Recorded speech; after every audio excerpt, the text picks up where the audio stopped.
Good morning to all viewers. दोस्तों, आज हम उन टॉपिक पर चर्चा करेंगे जिनसे हमारे एग्जाम में क्वेश्चन बन सकते हैं।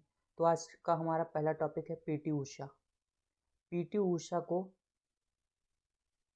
AOI का अध्यक्ष बना दिया गया है।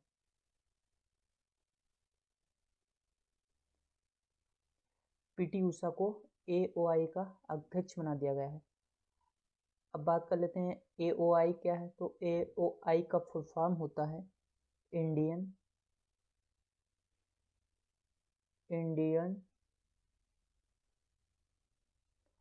ओलंपिक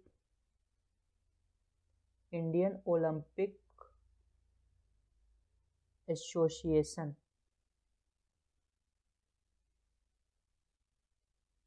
इंडियन ओलंपिक एसोसिएशन, जिसे हिंदी में कहते हैं भारतीय ओलंपिक संघ। भारतीय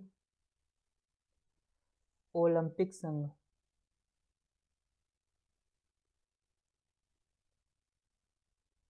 भारतीय ओलंपिक संघ। तो पीटी उषा को भारतीय ओलंपिक संघ का अध्यक्ष नियुक्त किया गया है और ये पहली महिला बन गई हैं जो IOA में अध्यक्ष बनी है। ओके, तो ये आपके एग्जाम के पॉइंट ऑफ व्यू से बहुत ही इंपॉर्टेंट क्वेश्चन है, आपको याद रखना है। अब हम लोग जान लेते हैं भारतीय ओलंपिक संघ के बारे में। तो भारतीय ओलंपिक संघ, इसका जो मुख्यालय जो है वो कहाँ है? इसका मुख्यालय नई दिल्ली है। नई दिल्ली। और यह कब बना था? AIO कब बना था? तो इसकी स्थापना हुई थी 1927 में। और इसकी अध्यक्ष कौन बन गए हैं? इसकी अध्यक्ष तो पीटी उषा बन गई हैं। ओके, तो इतना आपको याद रखना है। अब हम लोग जान लेते हैं पीटी उषा के बारे में थोड़ा। तो पीटी उषा का जन्म कहाँ हुआ था? तो पीटी उषा का जन्म केरल में हुआ था। पीटी उषा कौन है? तो पीटी उषा एक एथलीट हैं। ये किस प्रकार के एथलीट हैं? तो ये भारतीय ट्रैक और फील्ड की एथलीट हैं। अब आप लोग पूछेंगे ट्रैक और फील्ड क्या होता है, किससे संबंधित है, किस खेल से? तो ट्रैक और फील्ड दौड़, कूद, इन सब खेलों से कहते हैं ट्रैक और फील्ड। ओके, तो इससे संबंधित है। इनको भारतीय ट्रैक और फील्ड की रानी भी कहा जाता है। जो पीटी उषा को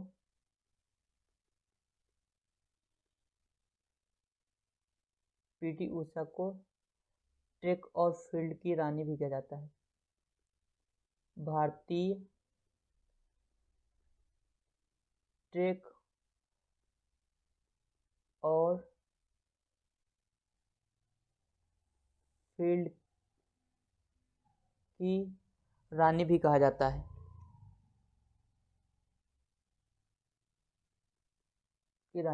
है। ओके, पीटी उषा ने एशियाई खेल में 4 स्वर्ण और 7 रजत पदक जीते हैं। 4 स्वर्ण और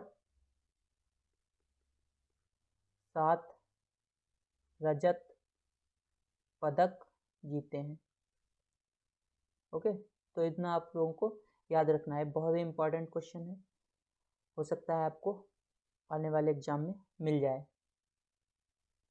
मेन चीज़ है ये याद रखना, पीटी उषा AOI की अध्यक्ष, क्योंकि ये पहली महिला बनी है AOI की अध्यक्ष। ओके, तो आपको इतना याद रखना है। अगले टॉपिक पे हम बढ़ते हैं। तो अगला टॉपिक है हमारा मनीष भानवान से रिलेटेड। तो मनीष भानवान कौन है? मनीष भानवान, इन्होंने 65वीं राष्ट्रीय शूटिंग चैंपियनशिप राष्ट्रीय शूटिंग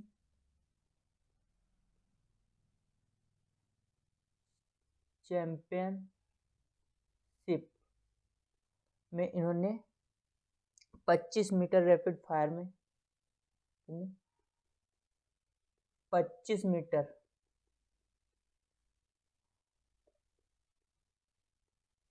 रैपिड फायर में 4 गोल्ड जीते हैं, 4 स्वर्ण पदक जीते हैं।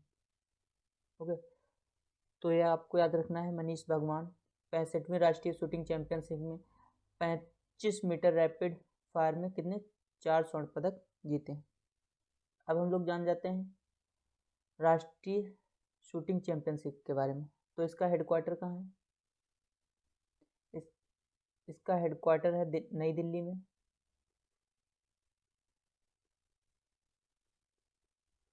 इसका हेडक्वार्टर कहाँ है? नई दिल्ली में। इसकी स्थापना 1951 ईस्वी में हुई थी। और यह किस प्रकार का खेल है? तो शूटिंग खेल से संबंधित है। इसके अध्यक्ष आपको याद रखना है रणिंदर सिंह। रणिंदर सिंह इसके अध्यक्ष हैं। ओके, तो अनीश भनवान आपको याद रखना है। ओके, अब हम लोग आगे के टॉपिक पे बढ़ते हैं जो विश्व भुखमरी सूचकांक है। 2022 में विश्व भुखमरी सूचकांक जारी हुआ है, जिसमें भारत कौन से स्थान पे है? 2022 में विश्व भुखमरी सूचकांक में भारत जो है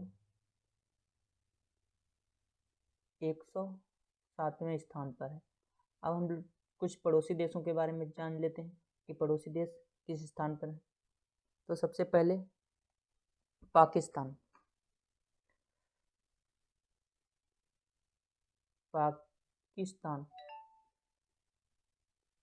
तो इसमें पाकिस्तान 99 नंबर पे है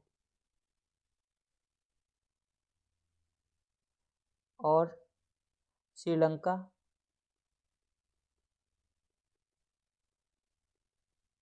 64वें स्थान पर है।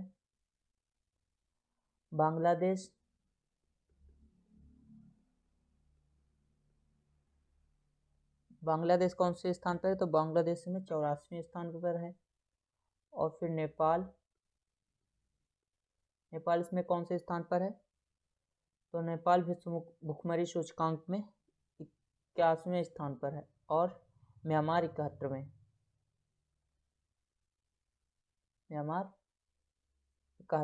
स्थान पर है। ओके, ये भी काफ़ी इम्पोर्टेंट है, मोस्ट चांस हैं आपके एग्जाम में आने के। आगे हम बढ़ते हैं और नया क्वेश्चन देखते हैं। नया हमारा टॉपिक है चक्रवाती तूफान मेंडस। ये अभी तूफान काफ़ी चर्चा में है और यह किस राज्य में आया है? तमिलनाडु। इसका प्रभाव तमिलनाडु में काफ़ी अधिक है और तमिलनाडु में इसके चलते स्कूलों में छुट्टियां भी हो गई हैं। ओके, तमिलनाडु से होते हुए पांडिचेरी आंध्र प्रदेश में आने के संकेत भेज गए हैं।